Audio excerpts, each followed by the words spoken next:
Un saludo para todos y bienvenidos a esta serie sobre historia de Colombia del siglo XX. Espero que sea de utilidad para todos y podamos tener un material de apoyo y de estudio cada uno desde sus dispositivos celulares y computadores.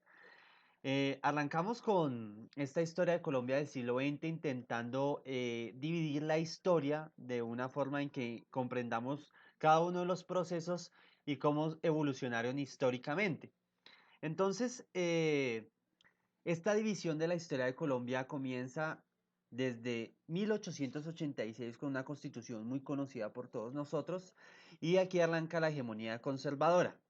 Continuaremos en un segundo capítulo con la República Liberal, luego con la violencia, que es un periodo muy conocido sobre todo porque dentro de este periodo conocido como la violencia se da el asesinato de Jorge Eliezer Gaitán en el Bogotazo. Continuaremos con la dictadura y la junta militar de Gustavo Rojas Pinilla. Luego pasaremos por el Frente Nacional, que como ustedes saben es una división del poder entre el bipartidismo. Y por último analizaremos presidentes de Colombia, cada uno desde un aspecto muy puntual. Entonces, esta va a ser como el programa de la serie de Historia de Colombia del siglo XX, que se va a complementar también con el de Geografía de Colombia. Entonces, esta es la división. Vamos a arrancar entonces con la hegemonía conservadora. La hegemonía conservadora es un proceso histórico donde, como su nombre lo indica, el Partido Conservador contenía y mantenía el poder. Esto se da desde 1886, cuando un señor denominado Rafael Núñez venía con un proceso denominado la regeneración. La regeneración era el triunfo del centralismo, es decir, todo el poder centrado en un solo lugar.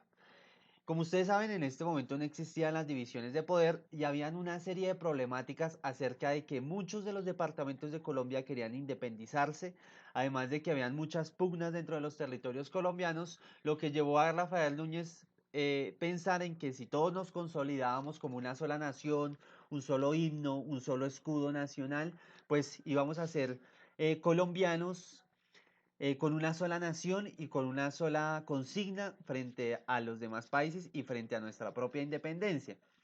Entonces, triunfa el centralismo a través de la Constitución de 1886 y este proceso de la regeneración que es más propio del siglo XIX. Pero esa es la transición del siglo XIX al siglo XX. Ustedes podrían pensar, ¿el siglo XX no empieza desde 1900? Sí, comienza desde 1900.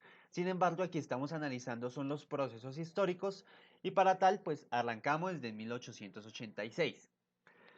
Otro de los elementos muy importantes durante el siglo XX en Colombia es la Guerra de los Mil Días. Es el conflicto clásico y más importante del bipartidismo en Colombia. Es decir, fueron 3 años donde el Partido Liberal y Conservador libraron diferentes batallas en el territorio nacional y lo que mostraba, digamos, era un diagnóstico de que el poder en el país aún no se había consolidado completamente y había una cierta inestabilidad política por la lucha entre estos dos partidos.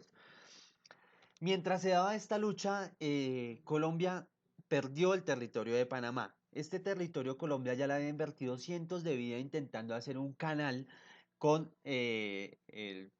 con el país francés. Entonces Francia ayuda a Colombia para la construcción del canal, se pierden miles de vidas porque era una selva muy difícil, las enfermedades como la malaria y el dengue pues acabaron con una gran parte de los trabajadores, lo que hizo que Colombia detuviera esta construcción y digamos que dejara de prestarle atención hasta que una revuelta un poco influenciada por parte de los Estados Unidos hizo que Panamá se independizara de Colombia. Este proceso, pues, más o menos es como si Estados Unidos nos hubiera quitado, nos hubiera rapado Panamá. Por lo tanto, le da una indemnización a Colombia de 20 millones de dólares y Estados Unidos termina de construir el canal de Panamá y digamos que de esta forma se consolida completamente la pérdida. ¿Qué pasó con esta plata de indemnización? Pues digamos que con esta plata se crea el Banco Cafetero y con esto, además de una crisis de los cultivos en Brasil debido a unas causas climáticas, se da el boom del café en Colombia. El boom del café en Colombia es muy importante porque el café es el que nos mete en la economía capitalista internacional. Es decir, el café nos llevó a Colombia a convertirnos en un país puesto en la balanza económica y un país que ya ingresó al capitalismo y a las exportaciones. Esto fue gracias al café. El café también fue un motor de desarrollo muy grande para el país y por lo tanto y hasta hoy en día seguimos siendo conocidos como el país cafetero. Entonces esto se da y se consolida durante la hegemonía conservadora. Durante todo este contexto donde pasan estos sucesos que yo les narro, siempre el protagonista ha sido una guerra entre conservadores y liberales. Es decir, que en este momento no era conocido, por ejemplo, los grupos armados de izquierda o derecha, ni grupos guerrilleros ni grupos paramilitares existían aún, sino eran o guerrillas liberales o grupos conservadores que ejercían la violencia, como los chulavitas o los denominados pájaros. Entonces, eran otros grupos armados los que existían en aquel entonces y su ideología política era conservadora y liberal. Todavía no podíamos hablar ni de izquierdas, ni de derechas, ni de marxistas, ni de paramilitares, ni de ninguno de estos grupos. Otro hecho muy importante durante la hegemonía conservadora es la misión Kremer y por lo tanto la llegada del dólar. La misión Kremer es un estudio económico que hace en los Estados Unidos y un señor Kremer que va visitando todos los países de América Latina para realizar un diagnóstico. Entonces, ese diagnóstico lo que genera es una alianza, una lealtad que Colombia adquiere hacia los Estados Unidos. Es decir, que el mundo empezaba en 1930 a dividirse. Como ustedes saben, después existirían unos bloques socialistas, comunistas, otros de derecha, capitalistas, pero en este momento Colombia estaba tomando la decisión hacia qué bando iba a ir tomando. Pues la decisión se dio pues a través de la llegada del dólar al país y también de la llegada de los préstamos de los Estados Unidos hacia el gobierno colombiano. Por tal razón, desde este momento Colombia se vuelve fiel y leal a la política y a la economía infundada por parte de los Estados Unidos. Durante todo eso, pues los Estados Unidos trajeron muchas de sus fábricas. Una de estas fue la United Fruit Company en la zona bananera. United Fruit Company es una de las empresas de frutas más importantes del planeta. Está en muchísimos países, incluida Colombia. Hoy se llama Chiquita Brands. En ese entonces, para la hegemonía conservadora era conocida como la United Fruit Company.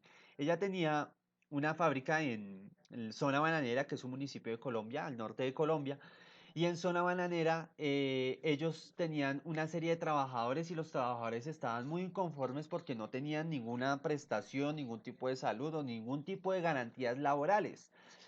Empezando que es muy importante aclarar que los derechos humanos aquí todavía no existían, los derechos humanos universales, porque ellos van a surgir después de la Segunda Guerra Mundial, es decir, para 1945. Para aquí, que es 1930, apenas se daría la Primera Guerra Mundial, por lo tanto no existían los derechos humanos universales. Entonces, volviendo al tema de la masacre de las bananeras, estos trabajadores lo que más les indignaba es que las compañías les pagaban con un bono que podían reclamar en la tienda por alimentos. En esta tienda, además, los alimentos eran muy caros, por lo cual, digamos que el trabajo no era suficiente para poder subsistir. Esto lo que lleva es a que todos los trabajadores bananeros hagan una serie de protestas, cesen sus actividades y bloqueen la vía del tren que sacaban los bananos. La United Fruit Company lo que hace es solicitarle al gobierno colombiano y más particularmente al Ejército Nacional que disuelva la huelga y envíe de nuevo a los trabajadores a trabajar. Esto lo que conlleva es que el Ejército Nacional no logre estar de acuerdo con los bananeros y el ejército abre fuego y asesina a la mayoría de trabajadores. Eso es el hecho que se conoce como la masacre de las bananeras, que si quieren o están más interesados en saber más sobre este tema, en 100 años de soledad, que es la obra más aclamada de Gabriel García Márquez, eh, también se narra este suceso de la masacre de las bananeras. Entonces, esto es muy importante para imaginarnos cuál era el contexto del país para aquel entonces. Y por último, este contexto de la nueva constitución, hay que entender dos aspectos muy importantes. Por una parte, para la constitución de 1886 no existía la división de poderes, es decir, que el poder ejecutivo, legislativo y judicial estaban encima solamente del presidente, es decir, el presidente de Colombia tenía los tres poderes. Entonces el presidente de Colombia, además de eso, podía elegir los alcaldes de los municipios y los gobernadores de los departamentos. Es decir, que en Colombia solo existían unas votaciones cada 4 años y solamente era para elegir el presidente. Para aquel entonces el presidente tenía mucho más poder de lo que tiene un presidente de Colombia después de 1991, después de la Constitución de 1991. Entonces, además de que el presidente tenía demasiado poder, la Iglesia Católica era un protagonista político. Muchas veces el presidente, al no saber tantos alcaldes que elegir y tantos gobernadores, muchos de ellos entonces eran elegidos por la Iglesia Católica. La Iglesia Católica le podía decir al presidente cuál sería el alcalde idóneo o el gobernador idóneo, cosa que hoy en día ya no existe, pero sí es bueno tener en cuenta que para la hegemonía conservadora la Iglesia y el Estado estaban articuladas muy íntegramente. Quisiera saber la opinión de ustedes acerca de cómo, si avanzamos como país durante la hegemonía conservadora. ¿Ustedes consideran que avanzamos como país? Espero sus comentarios o su pensamiento, su postura política en el grupo de WhatsApp. Por último, los quiero dejar con esta imagen que exponen los presidentes de Colombia durante la hegemonía conservadora. Estos personajes que ustedes ven en pantalla fueron todos conservadores, todos miembros del Partido Conservador y además fueron muy estrategas porque lograron conservar el poder dentro del partido durante aproximadamente 40 años. Mientras que el Partido Liberal tenía muchos líderes, el Partido Conservador tenía solo uno. Entonces el Partido Liberal, al no consolidar un solo líder, entonces perdió el poder, perdió las elecciones presidenciales durante muchos periodos, dando que solo el Partido Conservador tuviera las riendas del país. Entonces, este es el primer capítulo. Espero que les haya gustado, espero que... sé que es muy conciso, esto es muy conciso, estoy obviando mucha información, pero es un buen punto para empezar a hablar un poco más a profundidad sobre la historia de Colombia. Entonces, nos vemos en el capítulo número 2 sobre historia de Colombia del siglo XX. Que estén muy bien.